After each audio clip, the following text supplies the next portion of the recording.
Desde Puerto Rico hacia el mundo, tu lección de escuela sabática. Saludos y bienvenidos a tu programa Desde Puerto Rico hacia el mundo. Y como siempre, nuestro amigo y hermano Alexander Rodríguez con nosotros. Alexander, ¿cómo está? Dios te bendiga. Aquí todo bien, gracias a Dios. Estamos una vez más aquí ya en la número 8, lección número 8. Wow, esto a las villas, ya lo que quedan son de 5 lecciones ya. Wow, 5 lecciones ya. Pero ha sido súper interesante, me ha gustado esta lección. Inclusive el escritor es una persona en que yo sigo mucho, a Voz de Profecía. Así que ha sido muy bueno, muy buena lección. Y como siempre vamos a ir aquí está, Eyes on the Cross. Síganlo, denle subscribe, síganlo. Todos los jueves a las 8 estamos ahí en vivo dando un poco de reflexión de la palabra del Señor. 15, 20 minutos, eso es lo que tomo, más nada. Y oramos siempre por peticiones, así que pueden hacerlas así. Las peticiones las pueden tirar por aquí. Aquí es, me perdió el dedo, aquí está. Eyes on the Cross aquí en Instagram. Ahí mismo, ahí puede poner las peticiones, enviarlas por el DM y qué sé yo. Y pues y ahí los jueves a las 8 de la noche estamos por aquí. Así invito, póngalo así invito. @Eyes on the Cross. Así invito para que consiga el canal, me ve la carita mía ahí cuando sale rápido en el video. Ahí puedes entonces entrar y ver. Y la lupa bíblica con mi amigo y hermano Irán Guzmán. Hicimos un podcast que estamos hablando sobre Cristo. El sábado, los mandamientos y el reposo. Tienen que ver. Así que gente, lupa bíblica sobre Cristo, el reposo, el sábado y todo eso envuelto ahí. Así que gente, búscalo ahí en Eyes on the Cross y dele share, comparta. Y mira, estamos haciéndolo para la gloria de Dios, así que vamos a darle ese compartirlo con todas esas personas que queremos llevar ese mensaje. Así que búsquelo por ahí, ya usted sabe, busque esas redes de Alexander y suscríbase, dele like, comparta, ¿verdad? Todas esas videos que él tiene en su canal. Y también ahora que está también transmitiendo la lección por ahí, mire, también siga compartiendo. Así que suscríbase también a mi canal del Valle.e, tanto por Facebook y YouTube. También usted puede buscarlo en Lumbrera TV. Usted también lo puede buscar por Instagram. Usted pone del Valle 2022 y hasta por TikTok también lo puede buscar. Así que mire, verdaderamente lleve y comparta ese mensaje, el mensaje del amor de Jesús. Y también les pedimos si nos puede escribir por ahí alguna pregunta que usted tenga, pero especialmente de dónde nos están viendo para saber hasta dónde llega, ¿verdad? La lección. Bien, Alexander, vamos a la oración. Claro que sí, oremos. Padre Celestial, gracias nuevamente por darnos esta gran oportunidad de poder compartir tu palabra a través de las redes sociales. Gracias por permitirnos hacer este podcast junto del Valle. Te pido, Señor, como siempre te pido, que tú pongas, Señor, el Espíritu Santo esté aquí. Que tú pongas tu grano, Señor, que nosotros seamos solamente instrumento tuyo. Que tú tomas la rienda de este podcast y sea tú el que hable, Señor, a través de nosotros. Perdona nuestros pecados y bendícenos. En el nombre de Jesús, amén. Amén. Amén. Bien, Alexander, el título de la lección 8 para el 24 de mayo, en los Salmos, primera parte. Wow, ese título no te hace conocido de lecciones atrás. Me va a decir Back to the Future. Volviendo a los Salmos, ¿verdad que sí? Una buena lección sobre los Salmos que estudiamos. Yo creo que fue la primera que empezamos a hacer juntos, ¿verdad que sí? Yo creo que sí. La de los Salmos. Creo que sí. Y volvemos ahora, pero es interesante cómo vamos a sacar los Salmos y la profecía. Pues estamos estudiando sobre la profecía básicamente en este trimestre. Y los Salmos tienen que ver con la profecía. Pues mira, vamos a ver ahora.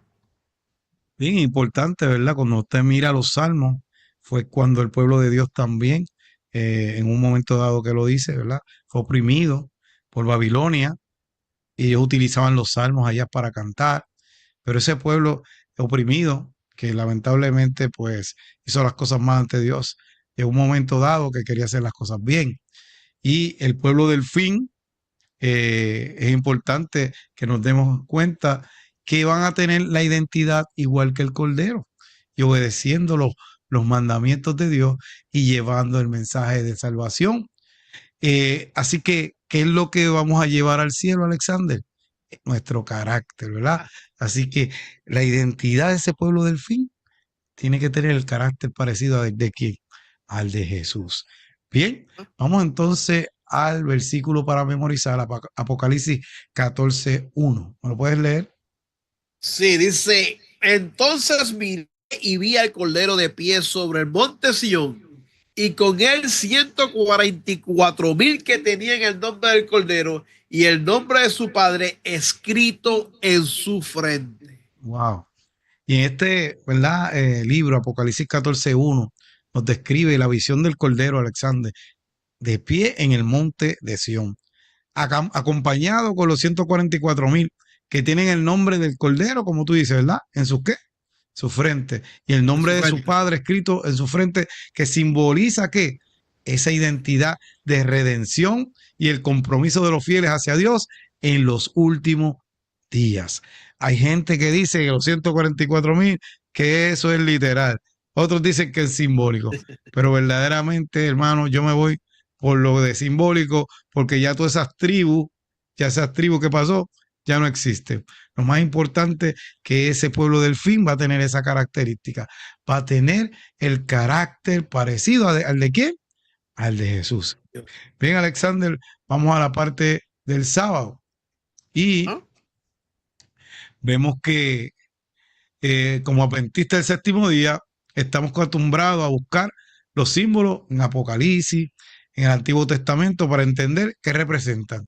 Una fuente de información particularmente provechosa en el libro de los Salmos, la colección de poesía sagrada que explora numerosas experiencias humanas e interacciones posibles con Dios, desde el abatimiento por el pecado y el sufrimiento hasta la alegría desbordante de su presencia y sus reiteradas promesas y el perdón de salvación. Y el sábado se centra, Alexander, en la importancia del Cordero de Dios en el monte de Sión, destacando la identidad de ese pueblo, redimiéndolo y que ellos saben que llevan el nombre. Y esos símbolos es la relación y el compromiso que tienen con él. ¿Algún comentario en esa parte, Alexander, el sábado? No, sí, es importante, ¿cómo es? Conocer el contexto completo de la Biblia, ¿me entiendes? Digo contexto completo de la Biblia porque hay unas personas que dicen, ah, no, pero solamente este lado de la Biblia es que sirve, el otro no sirve, y otros dicen, no, porque esto es lo que escribió Moisés y esto es lo que hay que hacerse, pero sin embargo, la Biblia es un contexto completo. Tú no puedes sacar algo fuera de la Biblia y usar eso solamente porque no va a tener completamente el contexto, entonces va a ser un pretexto. Vas a crear vas a crear algo que es completamente ficticio y sin base. Pero sin embargo, cuando tú lees la Biblia en completo, por ejemplo, como él dice ahí, que nosotros los adventistas estamos acostumbrados a buscar cosas del Antiguo Testamento para eso, es porque si venimos a ver, cuando Pablo escribió las cartas que escribió, cuando Pedro escribió lo que escribió, cuando Juan escribió Apocalipsis, ¿qué Biblia ellos tenían? El Antiguo Testamento. Por lo tanto, nosotros queremos conocer las cosas del Antiguo Testamento para poder entender cosas del Nuevo Testamento. Así que vamos para la parte del domingo, ¿verdad que sí? Que dice, nuestro sumo sacerdote. Eh. Y entonces aquí en el domingo nos habla sobre cuando Moisés hizo el santuario, me quedé ahí en loading. cuando Moisés hizo el santuario, él estuvo bien pendiente de que las características sean como Dios le envió, porque acuérdate que el tabernáculo fue hecho con especificaciones que Dios le dijo a Moisés. Él estuvo bien pendiente de que eso fuera así, que eso pasara exactamente como Dios le había dicho. ¿Verdad que sí? Entonces, ¿por qué ese santuario, ese tabernáculo tenía que hacerse tan específicamente y tan perfectamente como se había dicho, como había dicho Jesús, o mejor dicho, como había dicho Dios a Moisés? Porque ese santuario representaba un santuario que existe, escuche bien lo que dije, existe en el cielo. ¿Sabe? Ese santuario representa al santuario que está en el cielo. ¿Y qué pasó en el santuario? ¿Qué se hacía en el santuario del valle? En el santuario se llevaba a la gente y ahí pues ellos mataban un cordero y se redimían los pecados. ¿Y quién hacía eso? el sumo sacerdote. Entonces, si eso quiere decir que ese santuario terrenal representa un santuario celestial que está en el cielo, ¿quién es el sumo sacerdote? Cristo Jesús. Sí, que tenemos que alabar y glorificar el nombre del Señor, que tenemos un sacerdote que murió por nosotros. Mira cómo es la cosa. Murió por nosotros. Él fue el Cordero y es Él también nuestro sacerdote, que nos está redimiendo allá arriba en el cielo, en el santuario. ¿Y qué pasa? Como ese santuario representa el santuario celestial, ya yo dije en una parte aquí que Jesús murió por nosotros. Ese santuario también representa una cosa bien importante. Yo le pongo así que yo le puse aquí en la lección mía que el santuario es un mapa del plan de salvación. ¿Sabe? Todo lo que había en ese santuario, si se estudia con detalle, representa lo que lo que Jesús iba a hacer por nosotros cuando murió en la cruz. Todo completo. ¿Qué pasa? ¿Y qué tiene que ver eso con los salmos? Bueno, aquí es que va. En los salmos podemos ver y podemos encontrar cómo se usaban y cómo se utilizaban los utensilios dentro del santuario y qué representaban. Y en Apocalipsis aparecen muchos de esos utensilios que se usaban dentro del santuario, por ejemplo, el candelabro, el altar de oro, el arca, inclusive dicen que el arca, la chequina que está dentro del arca, en el Edén, representa lo mismo cuando estaban las dos querubines, ¿verdad? Que lo estudiamos la lección pasada, en el brillantén o el gran luz que está en el medio de ellos dos, representa la chequina, que representa a Dios, ¿me entiendes? Así mismo está en el arca, así mismo va a ser cuando venga Dios en el cielo y todas esas cosas, que eso representa. Ahí está Salmos, los Salmos también sale eso mucho, ¿sabes? Y en Apocalipsis, pues salen esos utensilios, y en Salmos podemos ver cómo se utilizaban, cómo se hacían. David es que habla mucho sobre adoración, inclusive David llevó, que eso también lo podemos ver más adelante, llevó el arca y lo puso en Jerusalén y todas esas cosas. ¿Por qué? Porque representaba, ¿cómo es? Vemos cómo ellos interactuaban con las cosas del Señor, porque aquí hay algo bien importante. Jesús siempre quiere estar en medio de nosotros. Jesús quiere estar en medio de tu vida. Y esto es bien importante, ¿sabes? Estas cosas del santuario representan que la manera en que Dios quiere estar siempre en comunión contigo. Y en Salmos, si tú miras bien todos los salmos, muchos, el Salmo 122 apunta proféticamente la reunión de redimidos en la Nueva Jerusalén para adorar en el santuario real, y que es el celestial, ¿sabes? Siempre, siempre, siempre Jesús, eso siempre ha sido el plan. Inclusive el plan de salvación quiere ver eso. El plan de Jesús, el plan de Dios siempre ha sido estar con nosotros. El pecado nos quitó, nos apartó de la presencia de Dios, pero Él quiere que nosotros tengamos esa bendición de nuevo, estar en la presencia del Señor. Y por eso es que es bueno conocer los salmos y entender los salmos, y cómo David habla sobre los utensilios del santuario en los salmos para poder entender el Apocalipsis. ¿Algo quieres añadir del Valle? Sí, en la parte, ¿verdad? El Salmo 122 que tú comentaste, es importante porque ahí nos habla de la alabanza, del juicio, de la paz, de la seguridad. Y ahí vemos, ¿verdad? Que esto se vincula con el mensaje de Apocalipsis también. Y es importante que veamos de que, aunque es una réplica de lo que había en la tierra, el santuario, pero ahí se estaba realizando el plan de salvación. Cada etapa en el santuario era el plan de salvación, desde el atrio, ¿verdad? Hasta llegar hasta el lugar santísimo. Pero todo eso, ¿verdad? Tenía un propósito que llegaba hasta un fin, hasta que llegaba hasta el fin de la muerte de Cristo. Como tú dijiste, ¿verdad? Llegó un momento dado que ya al Cristo morir, esto lo habíamos comentado en la otra lección, Cristo morir, ya el último cordero había sido ¿qué? Sacrificado, que era Cristo. Así que de ahí en adelante, como tú hablaste en la otra lección, se rompió el velo de arriba hacia abajo, y ya no había que estar sacrificando cordero, porque Cristo fue el último cordero. Entonces, ¿qué pasa? Ya el santuario el ejército romano lo destruyó, ya no había santuario en la tierra. Pero ¿qué pasa? Cristo continuó su obra en el cielo, en el lugar santo cuando asciende. Eso está, búsquelo en hebreo. ¿Y qué pasa? Ahí él está expiando los pecados y pasa como su sumo sacerdote, el del lugar santo al lugar santísimo.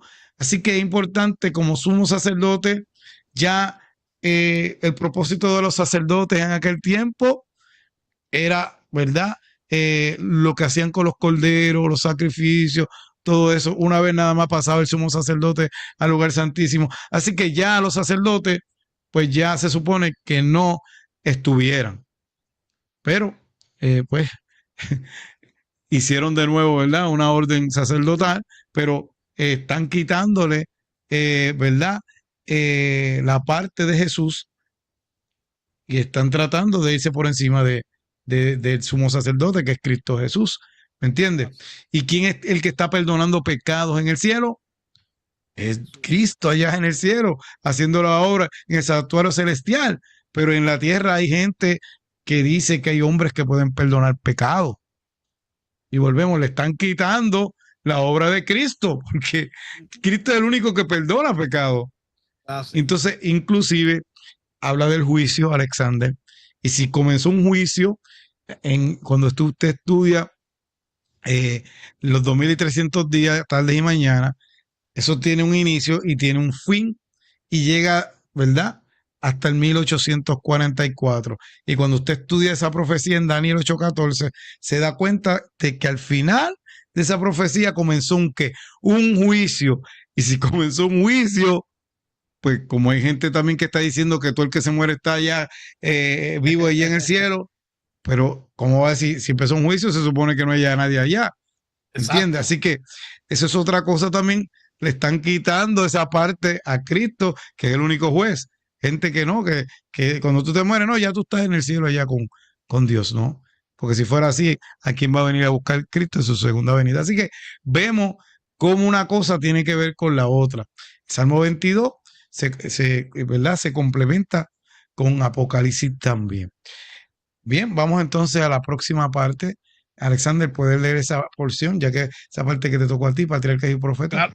Claro que sí, dice Patriarca y Profeta, página 324, que dice: Cristo, nuestro gran sumo sacerdote, es el ministro del santuario y de aquel verdadero tabernáculo que levantó el Señor y no hombre. Hebreos 9:9, 23 y 8:2. Se le permitió al profeta contemplar el lugar santo del santuario celestial y vio allí 7 lámparas de fuego y el altar de oro, representados por el candelero de oro y el altar de incienso o perfume en el santuario terrenal.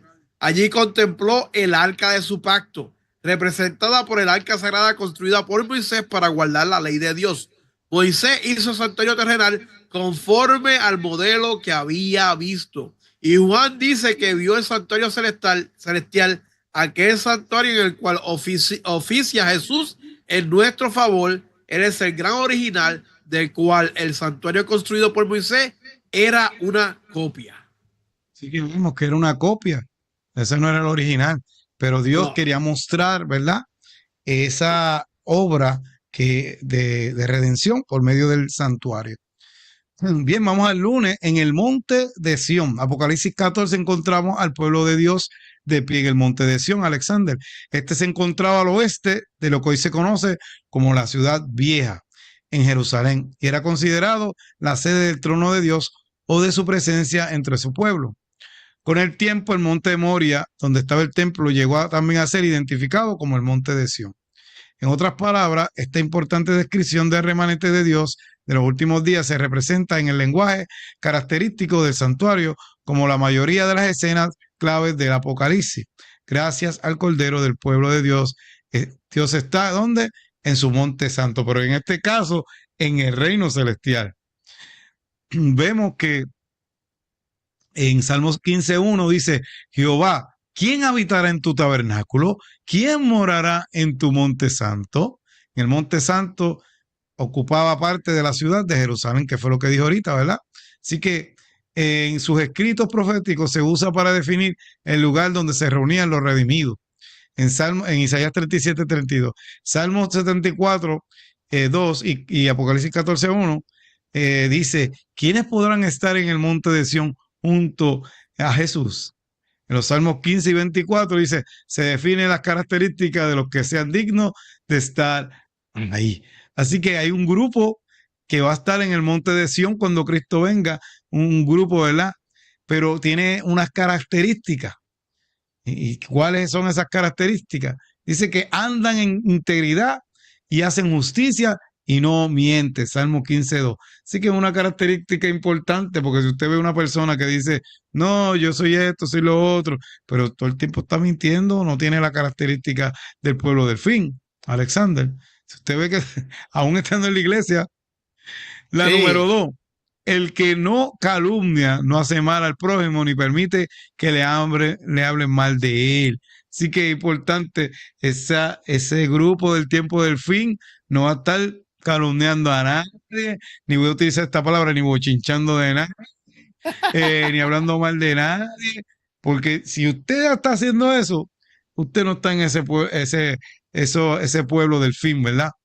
Otro, el que honra a los que temen a Dios y no cambia, aunque salga perjudicado. Wow, importante. No porque nosotros seamos cristianos nos vamos a pasar las cosas lo más chévere y todo bien y no vamos a tener problemas, Alexander, ni vamos a tener situaciones. Yo tengo mis situaciones, Alexander, también. ¿Qué pasa? Ah, pero eso no significa, ¿verdad? Que no voy ahora a irme de mi creencia y empezar a tirar peste, ¿verdad? A los hermanos de la iglesia, sino que esa gente, mire, sigue al Cordero por donde quiera que va y honran a Dios, ¿verdad? La número 4, el que no ama el dinero ni puede ser sobornado. Así que hay personas también que dicen, no, yo esto, yo lo otro, Alexander. Pero cuando le hablan de dinero, como que de momento empiezan a cambiar y ya las cosas espirituales las ven de otra manera, no como verdaderamente dice la palabra. ¿Por ajá. qué? Porque dice que la raíz de todos los males es el amor a qué? Al dinero. Y no estoy hablando de que tú no puedas tener dinero, claro, todos podemos No, tener claro que dinero, no. pero ese amor que tú tienes al dinero por encima de Dios, ahí está el problema. La quinta, el limpio de manos y puro de corazón, que no es orgulloso ni mentiroso. Y mira, volvemos a la mentira de nuevo. Y esa persona orgullosa que mire, y en el momento dado que no quiere ni dar, tú le demuestras, mira, verdaderamente eso que tú estás diciendo, eso no está a la par con la Biblia. Esa persona es tan orgullosa que no sigue ahí, aunque, aunque vea la verdad, tan orgulloso que no quiere aceptar. Así que está claro que ninguno de nosotros, por nosotros mismos, cumplimos todos estos requisitos. Por lo Así. tanto, solo podremos estar bajo la gracia y el poder de Jesús. Así que es importante que nosotros anhelemos tener el carácter de Jesús que tiene todas esas características, Alexander. Así que importante nosotros seguir eh, esos 5, ¿verdad? Características para entonces poder estar en el pueblo del tiempo del fin. Alexander, ¿algún comentario en esa parte? Y No, después no, me lees tú lo esa porción dijiste, si puedes. claro que sí. No, no, tú lo dijiste esto bien claro. Yo cuando leí esto, cuando leí lo de los salmos especialmente, que decía todo eso de justo y todo eso, yo decía, bueno, este es el carácter completamente de Jesús, ¿sabes? Y cuando tú lo comparas con Juan, que Juan dice, ¿quién será el que me va a abrir el libro y qué sé yo, que estaba todo? Pues básicamente, ¿quién fue el que lo abrió? Jesús, ¿sabes? Exacto. Gracias a Jesús, nosotros tenemos, tenemos ¿cómo es? La dicha y la bendición de poder tener la salvación de gratis. Vamos a ponerla así. Porque si no fuera por Jesús, no la tenemos de gratis. Ahora, ¿qué tiene que ver de gratis? Esos son otros 20 que podemos después hacer otro podcast y hablar sobre eso. Dice los Hechos de los Apóstoles, página 472. La visión del profeta los coloca a los redimidos frente al monte de Sión, ceñidos para un servicio santo, vestido de lino blanco, que es la justificación de los santos. Pero todo el que siga el Cordero en el cielo, primeramente tiene que seguirle en la tierra, no con inquietud o caprichosamente, sino con confianza, amor y obediencia voluntaria. como la oveja siguen al pastor. Amén. Así. Vamos a la parte entonces, a la parte del martes, que dice la ley en nuestros corazones. Y quiero leer en Éxodo 38:18, que está en la pregunta de esa parte del martes, pero esta parte aquí es bien importante. Dice Éxodo 33:18 y 19. Él entonces dijo, te ruego que me muestres tu gloria. Este es Moisés diciéndole a Dios, te ruego que me muestres tu gloria. Y él le respondió, yo haré pasar todo mi bien delante de tus rostros, de tu rostro, y proclamaré el nombre de Jehová delante de ti, y tendré misericordia del que tendré misericordia, y seré clemente con el que seré clemente. ¿Qué está enseñando ahí Dios? ¿Qué le está enseñando ahí Dios a Moisés? Yo rápidamente lo que veo ahí es que Dios está enseñando a Moisés su carácter. Porque dice, tendré misericordia del que tendré misericordia y seré clemente al que seré clemente. ¿Qué tiene que ver eso con la ley en nuestros corazones? Bueno, ahorita estábamos hablando de que la chequina y aparecía la verdad, el resplandor que está en el medio. Aquí en la misma lección nos dice que la gloria divina que estaba en el mismo medio no era solamente una exhibición visual. Su gloria, la gloria de Dios, es su carácter. Y aquí nos habla sobre un nombre. ¿Y cuál nombre nos está hablando aquí? Nos está hablando sobre el nombre de Dios.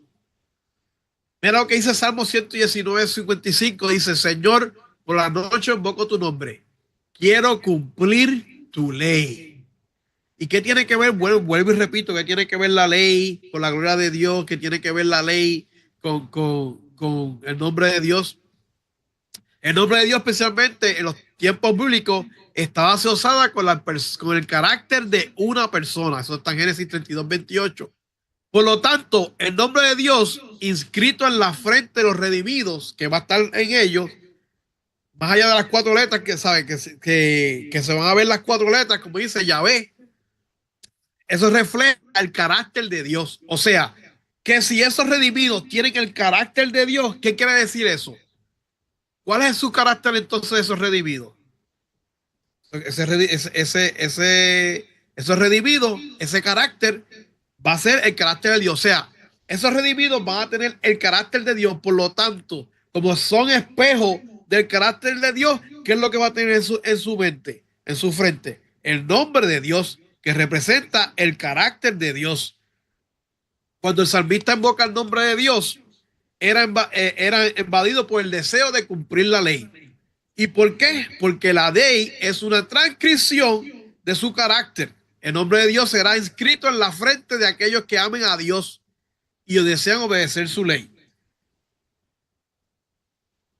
O sea, que aquellos que quieran, como leí anteriormente, voluntariamente seguir a Dios y quieran amarle a Dios, obligatoriamente, digo así, voy a comer la cosa, voluntariamente, obligatoriamente, pero esta obligación no es una obligación de que, tienes que hacerlo, sino que tú, por principio propio, por tu libre albedrío, tú vas a querer hacer las cosas como Dios manda, como dicen en la calle.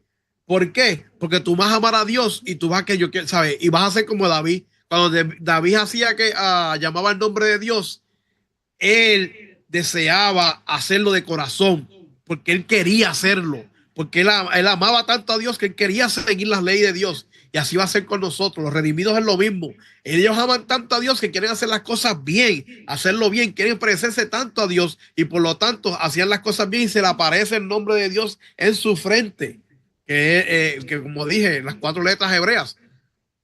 Por lo tanto, el nombre de Dios representa el carácter de Dios. Y ese carácter de Dios, como Del Valle dijo ahorita, es lo que vamos a llevar al cielo. O sea, nuestro carácter, que va a representar el carácter de Dios, es lo que vamos a llevar al cielo. Y es lo que debemos llegar. Esa es nuestra meta. ¿Y cómo solamente podemos hacer eso? Bueno, dejando al Señor Jesús entre nuestros corazones, aceptando lo que hizo por nosotros en la cruz y siguiéndole sin ningún miedo y confiando con fe todo lo que Él diga.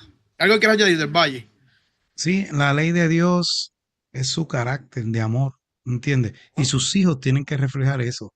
El que esté en contra de la ley de Dios, lamentablemente está en contra de Dios también, que ahí está impregnado, ¿verdad? Escrito, está en el carácter de Dios.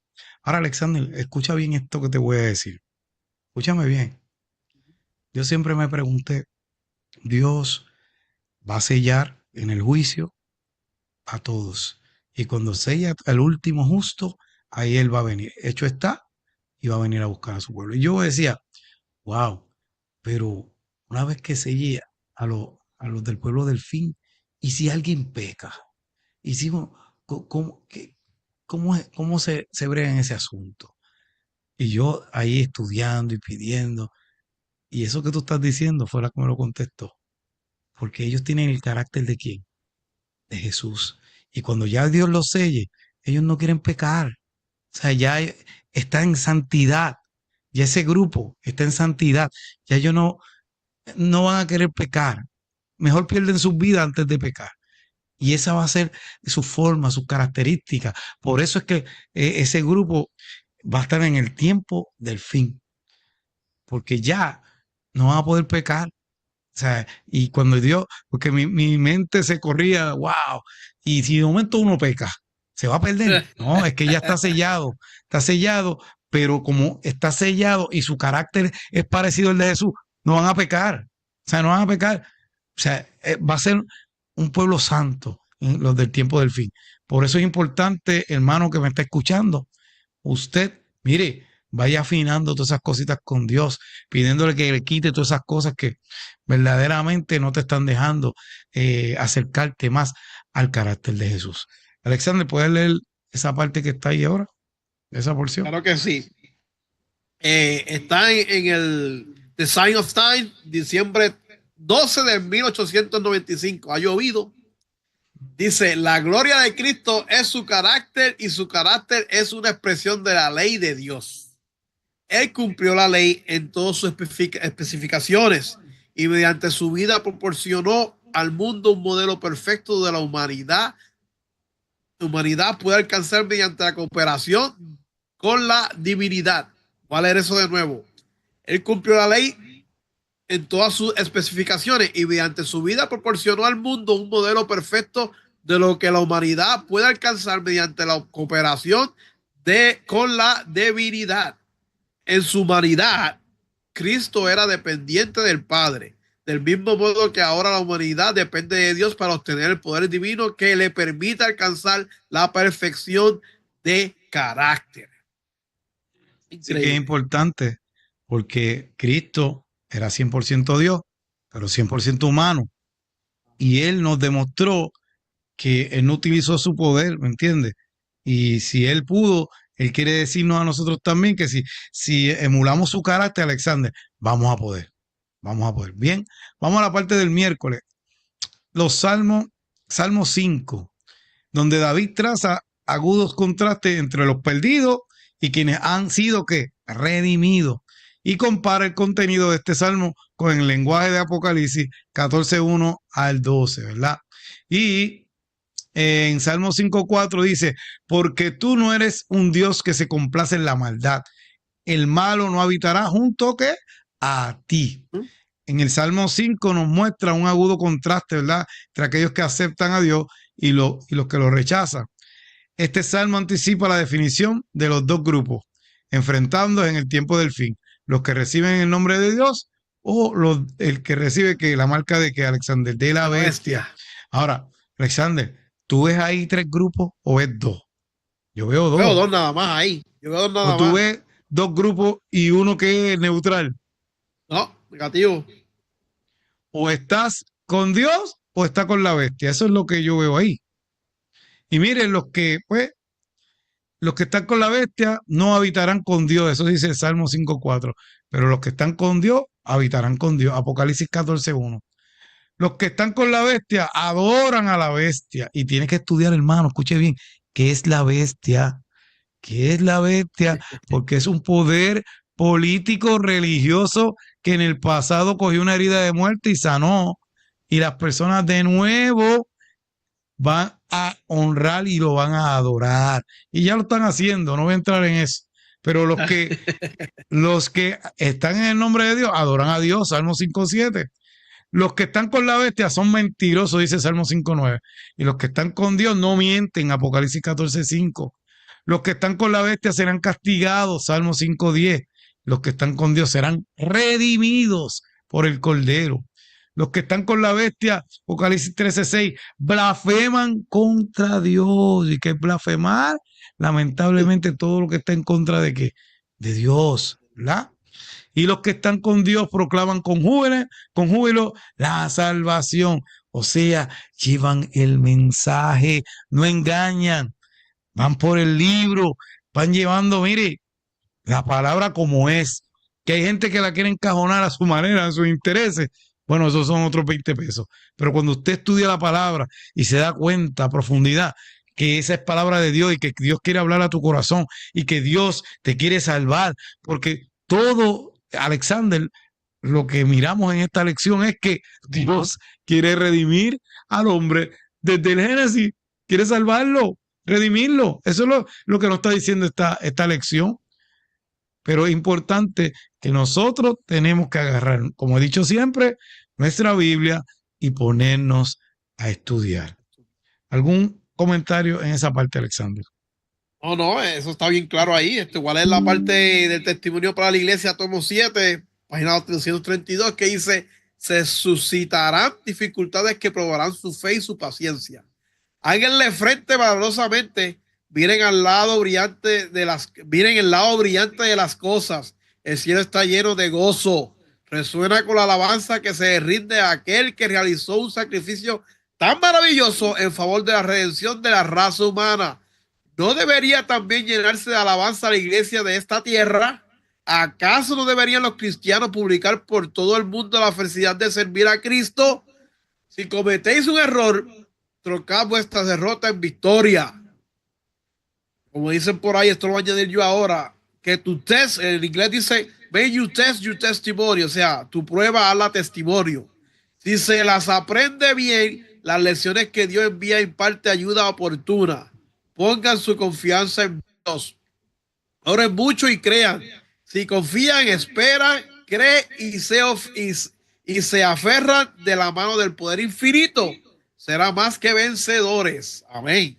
¿Verdad? Wow, qué bonito, ¿verdad, Alexander? Esas palabras ahí, Sí. porque te digo, a veces viene el enemigo y nos hace algo y nosotros, en vez de, como dice ahí, ver la parte brillante de las cosas, o sea, de la verdad, nos aferramos a tratar de excusarnos, a tratar de buscar cosas por ahí para taparnos, y no, fíjate esto, y yo lo hago de esta manera, pero no, como dice, mira, dele cara al asunto, ok, si me equivoqué, si cometí un error, pues mira, vamos a enmendar el error, ¿me entiendes? Y si te caíste, pues levántate otra vez. Cristo no mira cuántas veces tú te caes, sino las veces que tú te levantas. Así que es importante que nos demos cuenta de que Dios está con nosotros en todo momento. Pero si tú te alejas de Dios y quieres defenderte solo, pues mira, te quedaste solo. Dios, pídele a Dios que te dé la salida, que te ayude a salir de ese problema. A veces queremos, no, yo puedo, Alexander, yo voy a salir con mis palabras. Y mira, metemos la pata, ¿verdad? Perdonando que se lo diga así. Metemos Sí, la sí. pata y lo que, en vez de arreglarlo, lo hundimos más todavía. Dejemos que Cristo, mire, por medio de la oración, por medio de la fe, por medio de pedirle a Dios que nos dé entendimiento de lo que está pasando para nosotros poder arreglar las cosas y no estar tratando de utilizar lo que utiliza el enemigo para dañarse, porque nosotros no somos del montón, Alexander. Nosotros somos del pueblo de Dios. Y somos del pueblo de Dios, no podemos estar utilizando esas artimañas que usa el enemigo para tratar de cubrirse. No, Así. nosotros vamos de frente con la verdad. Bueno, Mira, Alexander, vamos ¿quieres para la decir parte del algo? Si jueves no, que la dice, última parte. ¿ah? Sí, dice, enseña a los transgresores camino. Como tú estabas diciendo ahí, voy a seguir la misma línea que estaban siguiendo. Mira, Isaías, antes de que le pusieran el carbón en los labios, en la visión que él tuvo, ¿cómo se sentía él? Indigno, indigno. Digno. Y David se sentía igual. En el Salmo 51, David se sentía igual. Pero después que Isaías le pusieron el carbón encendido en los labios, y aquí en Salmo 51 le perdonan sus pecados a David, ¿verdad? ¿Qué los dos decidieron hacer? El mensaje de Dios, por ir para abajo a todo el mundo. Envíame a mí. Envíame a mí, dice Isaías. Mira, y aquí no está en la lección, pero yo lo pongo rápido así. Para mí, la primera evangelista en la Biblia, para mí, fue la mujer samaritana. Cuando se encontró con Jesús, que Jesús le dijo las cosas, ella arrancó, dejó el cántaro y todo lo que estaba buscando, se le olvidó lo que estaba haciendo y se fue a decir a la junta, mira, encontré el Mesías, encontré el Mesías, me dijo todo lo que yo sabía y arrancó por ir para abajo a dar las buenas nuevas. Una mujer que tenía 5 maridos, dice, y el último no era tuyo. Pero ¿qué pasa? Gracias a que Jesús murió por nosotros, nosotros tenemos las buenas nuevas de que nosotros podemos tener nuestra experiencia del pasado, nuestra experiencia de sentirnos indignos y cómo nos convertimos en el nombre del Señor por la sangre de Jesucristo. Esa experiencia la podemos transmitir a otros y llevar el mensaje. Y eso es que nos toca a nosotros. Dice en Salmo 51:13, entonces enseñaré a los transgresores tus caminos y los pecadores se convertirán a ti. Tu testimonio de vida puede ser el mensaje de esperanza para otra persona. A David, tanto como a Isaías, se le perdonaron sus pecados. Y ambos comenzaron a proclamar el mundo. Y nosotros tenemos un mensaje que se llama el mensaje eterno, que está en Apocalipsis 14, también conocido como el mensaje de los 3 ángeles. ¿Qué es lo que presenta ese mensaje? La salvación en Cristo Jesús. ¿Cómo es? Estúdiale bien para que usted vea. La salvación en Cristo Jesús. Obedecer a Dios, amarle, tener la fe de Jesús. Todo eso está en ese mensaje. Hay que estudiarlo, pero ese mensaje hay que decirlo. ¿Y a quién le toca eso? A mí, a usted, pero usted tiene, como dice Del Valle, tiene que estudiarlo. ¿Y cómo tú lo vas a estudiar? Mira, sencillo. Usted va a aceptar a Jesús en su corazón. Usted va a arrodillarse y va a pedir al Espíritu Santo que le muestre la verdad. Cuando el Espíritu Santo le muestre a usted la verdad, usted va a conocer la verdad y va a llevar ese mensaje eterno. ¿Y por qué es mensaje eterno? Mira, es mensaje eterno porque todo el universo, por los siglos y los siglos, va a conocer cuán grande es el amor de Dios y lo que hizo Jesús por nosotros para poder salvarnos, que dio su vida, el creador del universo, dio su vida por nosotros, se hizo humano, nosotros que somos seres creados, para poder estar con él. Eso es grande, eso para mí es súper, eso a mí me vuela la mente. Y nosotros tenemos la dicha, la bendición y el privilegio de poder llevar ese mensaje. ¿Algo que quieras añadir, Del Valle? Lo importante es que Cristo nos redimió Amén. y darnos cuenta de que como Él nos redimió, tenemos que estar dispuestos a reflejar, Alexander, ese carácter, porque Dios nos limpió, ¿verdad? Y otras personas nos va a estar mirando, Alexander, pero nosotros somos luces. Y si tú lo que estás reflejando no es el carácter que hizo de Cristo y es otra cosa, no te vistas que no va. Verdaderamente lo tengo que decir así. Eso es así, eso es así. Bueno, vamos a leer esto aquí. Ahí tenemos 2 citas, ¿verdad? Sí, 2 Sí. citas aquí de las de White. Una está en Maranata, el Señor viene el 29 de julio. Dice, pronto se cumplirán las profecías del capítulo 18 del Apocalipsis. Durante la proclamación del mensaje del tercer ángel, otro ángel descenderá del cielo con gran poder y la tierra será alumbrada con su gloria.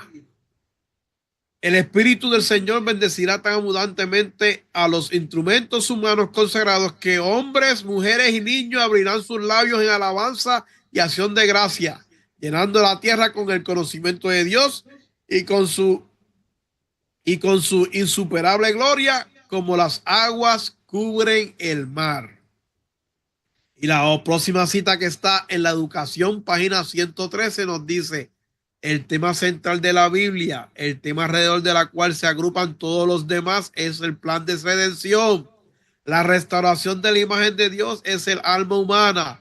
Desde la primera insinuación de esperanza que se hizo en la sentencia pronunciada en el Edén hasta la gloriosa promesa del Apocalipsis. Y verán su rostro y su nombre estará en su frente. Apocalipsis 22:4. El propósito de cada libro y pasaje de la Biblia es el desarrollo de este maravilloso tema. La restauración del hombre, el poder de Dios que nos da la victoria por medio de nuestro Señor Jesucristo. Bien, mi querido hermano y amigo que me escucha, Dios tiene un pueblo, Alexander, para el tiempo del fin. Eso es así. Los redimidos es un pueblo especial. Tú y yo podemos ser parte de ese pueblo, pero tenemos que poner nuestra vida en las manos de Jesús. Que sea Él, ¿verdad?, el que moldee nuestro carácter, que sea parecido al de Jesús, porque si Cristo viene, se supone que nosotros seamos de ese pueblo. ¿Algunas palabras finales, Alexander, que ya nos vamos? Como siempre digo, Dios te ama, Él te espera con los brazos abiertos. Corre a Él sin miedo. Así que nos veremos la semana que viene, si así el Divino Creador lo permite. Bye. Desde Puerto Rico hacia el mundo, tu lección de escuela sabática.